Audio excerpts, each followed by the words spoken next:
तो hello friends, welcome back to my YouTube channel once again. इस video में हम डिस्कस करेंगे ग्रिफिथ के एक्सपेरिमेंट के बारे में। फ्रेंड्स, ये सबसे पहला एक्सपेरिमेंट था into the direction of the genetic material discovery. Genetic material की डिस्कवरी के डायरेक्शन में ये पहला एक्सपेरिमेंट था। और ये एक्सपेरिमेंट किसने कंडक्ट किया था? फ्रेडरिक ग्रिफिथ ने। किसने? Frederick Griffith. इन्होंने इन द ईयर 1928 ये डिस्कवरी की थी। Although he was experimenting few long years back, लेकिन इसकी जो डिस्कवरी मेन निकल के आई थी वो 1920 में निकल के आई थी, कि जिसके आधार पे इन्होंने अपना जो प्रिंसिपल दिया था वो प्रिंसिपल था ट्रांसफॉर्मेशन प्रिंसिपल। ठीक है। ट्रांसफॉर्मेशन एक ऐसी प्रोसेस होती है जो कोई दो ऑर्गेनिजम्स के बीच में होती है, यानी it is in between two organisms. हम नॉर्मल भी अगर ट्रांसफॉर्मेशन को बोलते हैं तो क्या कि अचानक हमारी ट्रांसफॉर्मेशन बिल्कुल से चेंज हो गई, हम कुछ दिखते थे कुछ हो गए, अचानक क्या हुआ। ठीक इसी तरीके से ग्रिफिथ के एक्सपेरिमेंट में भी ये चीज बताई गई है कि एक ऑर्गेनिज्म दूसरे ऑर्गेनिजम्स को अपने अकॉर्डिंगली चेंज कर दे रहा है, तो यही ट्रांसफॉर्मेशन प्रिंसिपल था। और इस पूरे एक्सपेरिमेंट को कंडक्ट करने के लिए ग्रिफिथ ने जो हमारे सैंपल लिए थे वो था हमारा बैक्टीरियम के तौर पे इन्होंने डिप्लोकोकस निमोनी या स्ट्रेप्टोकोकस निमोनी लिया था, और अपना एक्सपेरिमेंटल ऑब्जेक्ट इन्होंने माइस लिया था। तो ट्रांसफॉर्मेशन इन न्यूमोकोकस क्या था एक्चुअली में? इसमें अगर देखा जाए तो इन्होंने डिप्लोकोकस निमोनी को एज एन एक्सपेरिमेंटल ऑब्जेक्ट क्यों चुना था? एक्चुअली क्या था फ्रेंड्स कि ही was experimenting on the vaccination process. हम जैसे कहते हैं कि मैक्सिमम डिस्कवरी बाय चांस होती है, तो ट्रांसफॉर्मेशन प्रिंसिपल भी बाय चांस हुआ था उसमें, क्योंकि फ्रेडरिक ग्रिफिथ ने क्या किया था कि वैक्सीनेशन की प्रोसेस को डिस्कवर कर रहे थे, लेकिन बाय चांस डिस्कवरी में निकल के कुछ और आ गया। हेंस इट बिकम्स हिस्ट्री, कि एक नई प्रोसेस आ गई और उस प्रोसेस ने एक फाउंडेशन लेड की towards the direction of the genetic material. क्या होगा? डीएनए होगा, आरएनए होगा, प्रोटीन होगा। क्यों ये डायलेमा की स्थिति क्यों बनी हुई थी? क्योंकि मेंडल और ह्यूगो डी व्रिच के एक्सपेरिमेंट से ये कंफर्म तो हो गया था कि there is something passing on from one generation to another generation, inheriting the characters from the parent to the offspring, लेकिन ये कंफर्म नहीं हो पाया था कि वो चीज क्या है।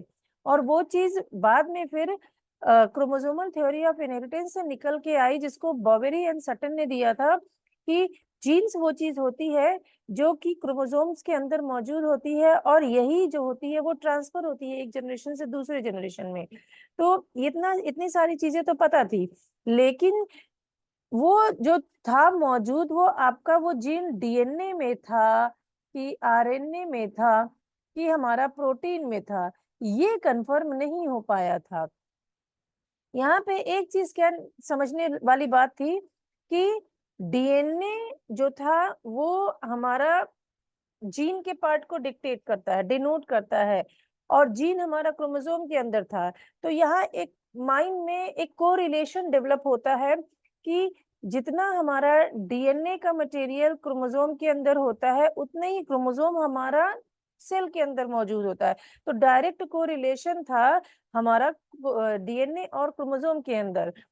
और दूसरी बात कि जो हमारा डीएनए कंटेंट था वो हमारा पेरेंट जनरेशन से फ्यूचर जनरेशन में ट्रांसफर हो रहा है, और ये एक स्टेबल मटेरियल, ये एक स्टेबल्ड था। लेकिन वहीं अगर आरएनए और प्रोटीन की बात की जाए तो इसकी जो क्वांटिटी थी वो चेंज हो रही थी। तो कहने का मतलब क्या था? कोरिलेशन क्या था कि डीएनए स्टेबल्ड था, डीएनए क्वालिटी को मेंटेन कर रहा था, लेकिन आरएनए और प्रोटीन जो था वो क्वांटिटी को मेंटेन कर रहा था। दूसरा पॉइंट ये था। तीसरा पॉइंट क्या था कि डीएनए की मेजर क्वांटिटी जो थी वो हमारी न्यूक्लियस के अंदर थी। कहाँ थी? न्यूक्लियस के अंदर थी।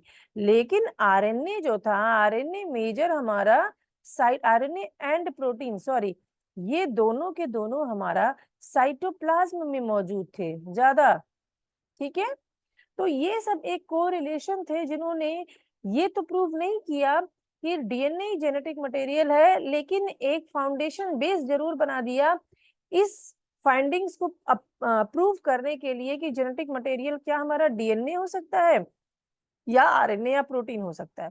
तो इसके लिए फ्रेडी ग्रिफिथ ने अपना पूरा एक्सपेरिमेंट कंडक्ट किया, जिसमें इन्होंने माइस को एज एन एक्सपेरिमेंटल ऑब्जेक्ट चुना और डिप्लोकोकस निमोनी या स्ट्रेप्टो, इसका दूसरा नाम हमारा स्ट्रेप्टोकोकस निमोनी भी है। ठीक है, ये कोकाई शेप्ड के हमारे बैक्टीरियम थे जो कि स्फेरिकल होते हैं। इसमें इन्होंने क्या चीज बताया कि ट्रांसफॉर्मेशन एक्चुअली में क्या था, it is a mode of recombination. Transformation is a mode of recombination जिसमें एक्सचेंज ऑफ जेनेटिक मटेरियल हो रहा है, और वो जेनेटिक मटेरियल क्या था यही तो पता लगाना था, जो कि एक ऑर्गेनिज्म से दूसरे ऑर्गेनिज्म में ट्रांसफर हो रहा है, यानी कि दूसरे ऑर्गेनिजम्स को भी पहले ऑर्गेनिज्म जैसा बना रहा है, लेकिन इट डज नॉट, देखिए ध्यान देने वाली बात है, it does not involve direct contact between the organisms. यानी कि दो ऑर्गेनिज्म लेट्स सपोज हैं, मान लीजिए ऐसे समझिए कि ये दो ऑर्गेनिज्म हैं, इन दो ऑर्गेनिजम्स के अंदर जेनेटिक मटेरियल है, तो ये जेनेटिक मटेरियल जो है इनमें एक्सचेंज हो रहा है। ठीक है, एक्सचेंज तो हो रहा है इनमें, लेकिन ऑर्गेनिजम्स के बीच में डायरेक्ट कांटेक्ट इन्वॉल्व नहीं है। आ रही बात समझ में? ऑर्गेनिजम्स के बीच में डायरेक्ट कांटेक्ट इन्वॉल्व नहीं है, यही समझने वाली बात है। तो ये ट्रांसफॉर्मेशन था which does not involve direct contact between the organisms, but it is the process of recombination, मतलब it is going to change one organisms to another organism but does not involve direct contact। ठीक है, अब इसके बाद इन्होंने जो अपना bacteria लिया था, इन्होंने बैक्टीरिया के दो स्ट्रेन लिए थे, वो दो स्ट्रेन हमारे क्या थे, टाइप थर्ड था, दैट इज एस स्ट्रेन था। ठीक है, टाइप सेकेंड था जो कि हमारा आर स्ट्रेन था। अब ये आर स्ट्रेन या एस स्ट्रेन का मतलब क्या है, देखिए एक्चुअली क्या था कि जो एस का मतलब है स्मूथ है, ठीक है, आर का मतलब है वो क्या है, रफ है। ठीक है, तो यहाँ बेसिकली क्या मतलब था कि स्मूथ का मतलब ये था कि बैक्टीरिया के कुछ स्ट्रेन जो हैं उनके चारों तरफ जो है ये पॉलीसेकेराइड की एक शुगर कोटिंग थी। किसकी थी? पॉलीसेकेराइड की शुगर कोटिंग। ठीक है, और ये शुगर कोटिंग क्या कर रही थी, बैक्टीरिया को एक इम्यूनिटी प्रोवाइड कर रही थी अगेंस्ट द होस्ट एंटीबॉडी। तो क्या मतलब है कहने का कि बैक्टीरिया के चारों तरफ एक लेयर बन रही थी, एक पॉलीसेकेराइड की लेयर बन रही थी, शुगर की लेयर जिसको हम कहते हैं, वो शुगर की लेयर आपके बैक्टीरिया को प्रिवेंट कर रही थी from the leukocyte of the host, यानी कि होस्ट के एंटीबॉडी से प्रिवेंट कर रही थी और बैक्टीरिया सरवाइव कर रहा था। जबकि आर यानी कि, और इसकी वजह से बैक्टीरिया हमारा वायरुलेंट हो रहा था, यानी कि ये लीथल था। अगर वहीं बात की जाए नॉन वायरुलेंट की यानी आर स्ट्रेन की, आर स्ट्रेन बैक्टीरिया के वो टाइप थे जिनके चारों तरफ पॉलीसेकेराइड की कोटिंग नहीं थी, तो ये इनकी जो बाहर की लेयर थी ये रफ थी। ठीक है, और इसकी वजह से जो होस्ट के एंटीबॉडीज थे वो आके इस पे बाइंड कर रहे थे और बैक्टीरिया को किल कर दे रहे थे, इसलिए बैक्टीरिया इन सच कंडीशन नॉन वायरुलेंट हो जा रहा था। ठीक है, अच्छा यहाँ पे टाइप 2 या टाइप थर्ड का क्या मतलब है फ्रेंड्स, इसका मतलब है पॉलीसेकेराइड जो हमारी थी उस पॉलीसेकेराइड के जो मॉलिक्यूलर वेट था, उस मॉलिक्यूलर वेट के आधार पे इनका ये स्ट्रेन का नाम रखा गया था टाइप थर्ड। ठीक है, एस टाइप थर्ड। तो ये इन्होंने दो अलग अलग स्ट्रेन लिए थे। दूसरी बात, जो हमारा इन्होंने बैक्टीरिया ये जो लिया था डिप्लोकोकस निमोनी, ये एक्चुअली में इन्होंने लिया तो वायरुलेंट ही था, लेकिन वायरुलेंट बैक्टीरिया जब ब्लड अगार पे ग्रो करा रहे थे तो उनके अंदर म्यूटेशन होने की वजह से किन बैक्टीरिया में, एस स्ट्रेन में, यानी एस स्ट्रेन बैक्टीरिया में म्यूटेशन होने की वजह से हमारे पास आर स्ट्रेन मिल गए, और वो म्यूटेशन था वन सेल पर 10⁻⁷, ये इनका रेशियो था कि यानी हर इतने बैक्टीरियल ग्रोथ में 1 सेल जो था वो आपका नॉन वायरुलेंट हो जा रहा था। तो फिर इससे इनको क्या मिला, आर स्ट्रेन मिल गया। अब इस आर स्ट्रेन को इन्होंने ग्रो करा के 2 कल्चर मीडियम बना लिए। आर स्ट्रेन को ग्रो कराया तो इन्हें एक कल्चर मीडियम ये मिल गया, ठीक है, आर स्ट्रेन का, और दूसरा कल्चर मीडियम इनको ये मिल गया जो कि क्या था, एस स्ट्रेन, एस स्ट्रेन, ठीक है। तो ये था हमारा, इन्होंने जो पूरे अपना एक्सपेरिमेंट सेट किया। ये है हमारे साइंटिस्ट फ्रेडरिक ग्रिफिथ, जिन्होंने सारा का सारा एक्सपेरिमेंट कंडक्ट किया। अब देखिए इन्होंने इसमें क्या बताने की कोशिश की, ये इनका पूरा का पूरा एक्सपेरिमेंटल सेटअप था, जिसको हम ट्रांसफॉर्मेशन सेटअप कहते हैं। ट्रांसफॉर्मेशन, 4 कंडीशंस थी। एक कंडीशन ये थी, दूसरी ये थी, तीसरी ये थी, एंड चौथी ये थी।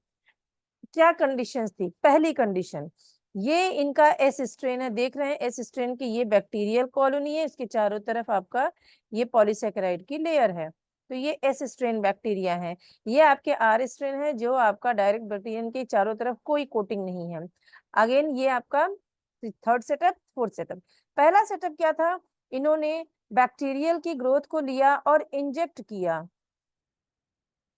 किया माउस के अंदर। तो ऑब्वियस सी बात है, ये हमारा कोटेड बैक्टीरियल कॉलोनी थी, यानी ये स्मूथ वाली थी। तो माइस के जो एंटीबॉडी थे, mice antibody does not get stick with the bacterial colony की, यानी कि मान लीजिए ये कॉलोनी है, इस पे एंटीबॉडी जो थे वो आके स्टिक नहीं कर पाई, चिपक नहीं पाई। तो उससे क्या हुआ, हमारी बैक्टीरियल ग्रोथ सस्टेन की, और बैक्टीरिया की ग्रोथ से माइस जो हो गया वो क्या हो गया, मर गया। माइस जब मर गया तो उसके लीवर, उसके हार्ट में से, सॉरी, उसके हार्ट में से एस स्ट्रेन के बैक्टीरिया डिटेक्ट किए गए। तो पाया गया कि ये जो बैक्टीरिया, जिस बैक्टीरियल इन्फेक्शन से मरा था, ये एस स्ट्रेन थे।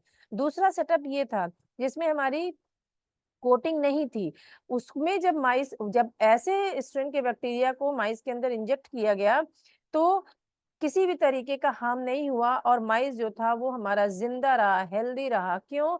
क्योंकि इसके पास जब कोटिंग नहीं थी तो इनके चारों तरफ जो बैक्टीरिया की माइस की जो एंटीबॉडी थी वो आके चिपक गई, उन्होंने बैक्टीरियल ग्रोथ को चेक कर दिया, बैक्टीरिया को किल कर दिया। तो इसकी वजह से माइस की इम्यूनिटी कॉम्प्रोमाइज नहीं हुई, इन्होंने बैक्टीरियल ग्रोथ को रोक करके बचा लिया माइस को, तो वो हेल्दी रहा। थर्ड कंडीशन देखिए क्या थी, थर्ड कंडीशन में इन्होंने हीट किल्ड एस स्ट्रेन लिया, हीट किल्ड एस स्ट्रेन। तो अब इसमें क्या हुआ, इन्होंने जब हीट किलिंग कर दी तो इसका पूरा का पूरा जो बैक्टीरियल था वो कॉम्बिनेशन आपका जेनेटिक मटेरियल प्लस प्रोटीन का, ये पूरा का पूरा क्या किया, आपका डेड हो गया। अब जब इसको वापस इंजेक्ट किया गया, उसमें से लेके आपके, जिसमें इसको हीट किलिंग की गई थी, तो माइस अगेन हेल्दी रहा, यानी कि वो बैक्टीरियल ग्रोथ वो खत्म हो चुकी थी, तो माइस हमारा हेल्दी रहा। चौथा सेटअप जो था फ्रेंड्स, वही थोड़ा सा हमारा बहुत ही क्रूशियल सेटअप था, इसी में सब कुछ समझने वाली बात थी, और इसी ने सब कुछ डिसाइड किया था कि क्या एक्चुअली में हुआ था माइस के अंदर। इन्होंने क्या किया, heat killed heat killed bacteria को इन्होंने आर स्ट्रेन के बैक्टीरिया के साथ क्या किया, कॉम्बिनेशन बना दिया, यानी कि heat killed S strain plus non virulent R strain को इन्होंने एक कॉम्बिनेशन बना के उसका इंजेक्शन जब माइस को दिया तो माइस क्या हो गया, डेड हो गया। लेकिन कायदे से सोचा जाए तो माइस को अलाइव होना चाहिए था, लेकिन वो मर गया। जब हमने हीट किलिंग कर दी तो भी एस स्ट्रेन तो हमारा क्या हो गया, वो खत्म हो गया, तो माइस मरना ही था, सॉरी, माइस को हेल्दी रहना था। अगेन आर स्ट्रेन हमारा जो था वो नॉन वायरुलेंट था, तो इन दैट कंडीशन भी माइस को हमारा हेल्दी होना था, यानी इसको अलाइव होना था। लेकिन क्या हुआ इस फोर्थ स्टेप में कि माइस हमारा मर गया। तो सारी की सारी डिस्कवरी ही इसी फोर्थ स्टेप पे आई। हुआ क्या कि जो हीट किल्ड एस स्ट्रेन था, इसका जेनेटिक मटेरियल जो था वो आपका क्या हुआ, वो अभी बाकी था। यानी कि किलिंग करते समय सिर्फ प्रोटीन आपका डीनेचर हुआ था, यानी डीएनए अभी भी बचा हुआ था इस स्टेटस में, लेकिन डीएनए ने इस कंडीशन में कोई हार्म नहीं किया। लेकिन जब डीएनए को एक दूसरी इंटीग्रिटी मिली, यानी ये डीएनए आर स्ट्रेन का था, ठीक है, और ये डीएनए हमारा एस स्ट्रेन का था, जो कि मीडियम में अभी भी मौजूद था। उस आर स्ट्रेन के डीएनए के साथ एस स्ट्रेन के डीएनए ने क्या कर दिया, आपका रिकॉम्बिनेशन कर दिया, यानी कि एक नया डीएनए बना लिया। तो उसके आर स्ट्रेन को भी इसने क्या कर दिया, वायरुलेंट कर दिया। यानी इसने नॉन वायरुलेंट एस स्ट्रेन के डीएनए ने आर स्ट्रेन के डीएनए के अंदर, बैक्टीरियल डीएनए के अंदर इंटीग्रेट करके खुद को, उनको भी क्या कर दिया, वायरुलेंट बना दिया, और इससे माइस की क्या हो गई, डेथ हो गई। यानी इसको हम यहाँ पे ऐसे समझ सकते हैं कि लेट्स सपोज ये मान लीजिए आर स्ट्रेन का डीएनए था, ठीक है, और इसके बाद ये हमारा इसमें इंटीग्रेट हो गया एस स्ट्रेन का डीएनए, ये इस तरीके से। तो इसने क्या कर दिया, हमारा पूरा का पूरा जो आर स्ट्रेन था उसको वायरुलेंट बना के, और इस बैक्टीरियल कॉम्बिनेशन को ही इसने डेडली बना दिया, जिसकी वजह से माइस की डेथ हो गई। ठीक है, यहाँ तक क्लियर है। यही सारा एक्सपेरिमेंट इन्होंने कंडक्ट किया था, जिसके आधार पे जो फाइंडिंग्स निकल के आई वो क्या आई, देखिए, जो उस पे जो मेन जो रिजल्ट था, कंक्लूजन था, वो पूरे ग्रिफिथ के एक्सपेरिमेंट से क्या था। फर्स्ट पॉइंट, इन्होंने ट्रांसफॉर्मेशन का प्रिंसिपल बताया, जिसमें इन्होंने क्या बताया कि डीएनए हमारा जेनेटिक मटेरियल का कैरियर था।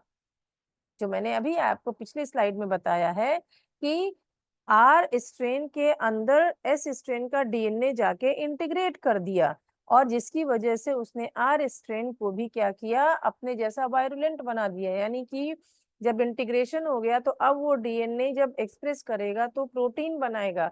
वो प्रोटीन, इसको ऐसे समझिए कि मान लीजिए आपका ये है, ठीक है, ये आपका आर स्ट्रेन हो गया, ठीक है। अब ये इसके बाद आपका ये एस स्ट्रेन का डीएनए हो गया। अब इसके बाद जब ये इसके साथ इंटीग्रेट हो गया तो ये अब ये जो डीएनए का जीन था ये प्रोटीन बनवाएगा। कौन सा प्रोटीन, पॉलीसेकेराइड की शुगर बनाएगा। यानी कि अब जो बैक्टीरिया बनेगा उसके चारों तरफ आपकी शुगर की लेयर बनेगी इस तरीके से। तो हम कह सकते हैं कि ये भी आपका वायरुलेंट हो गया। तो ये आपका माइस को, माइस की डेथ करा देगा। ठीक है, तो पहली फाइंडिंग्स तो ये थी। दूसरी फाइंडिंग क्या थी, उनके एक्सपेरिमेंट में जेनेटिक मटेरियल के बारे में बताया गया कि ऑर्गेनिजम्स की कैरेक्टरिस्टिक्स को बदल देता है। यानी कि आर जो कि नॉन वायरुलेंट स्ट्रेन था उसको भी इसने अपने हिसाब से एस वायरुलेंट बना दिया। फिर तीसरा क्या था, तीसरी फाइंडिंग्स थी कि एक्सटर्नल फैक्टर्स जैसे genetic material could influence the pathogenicity of the bacteria. यानी कि पूरे बैक्टीरिया जो नॉन वायरुलेंट था उसको भी आपका डीएनए जेनेटिक मटेरियल, अभी तो ये पता ही नहीं लगा था कि डीएनए था, लेकिन जेनेटिक मटेरियल कुछ भी जो भी रहा होगा, चाहे वो आरएनए रहा होगा, प्रोटीन रहा होगा, डीएनए रहा होगा, वो कुछ भी है, उसने नॉन वायरुलेंट बैक्टीरिया को भी वायरुलेंट बना दिया। ठीक, लास्ट फाइंडिंग्स क्या थी कि the understanding of the genetic material transfer contributed to the advancement in biotechnology, genetic engineering and recombinant DNA technology। इससे यानी कि ग्रिफिथ के एक्सपेरिमेंट से मेजरली क्या फाइंडिंग निकल के आई कि जेनेटिक मटेरियल जो है उसको कहाँ कहाँ यूज किया जा सकता है, बायोटेक्नोलॉजी में, जेनेटिक इंजीनियरिंग में, रिकॉम्बिनेंट डीएनए टेक्नोलॉजी में। तो ये थी पूरी ग्रिफिथ की फाइंडिंग्स। लेकिन अभी भी इतने सारे रिजल्ट्स के बावजूद साइंटिफिक लॉबी इस बात को मानने को तैयार नहीं थी कि डीएनए ही जेनेटिक मटेरियल होगा।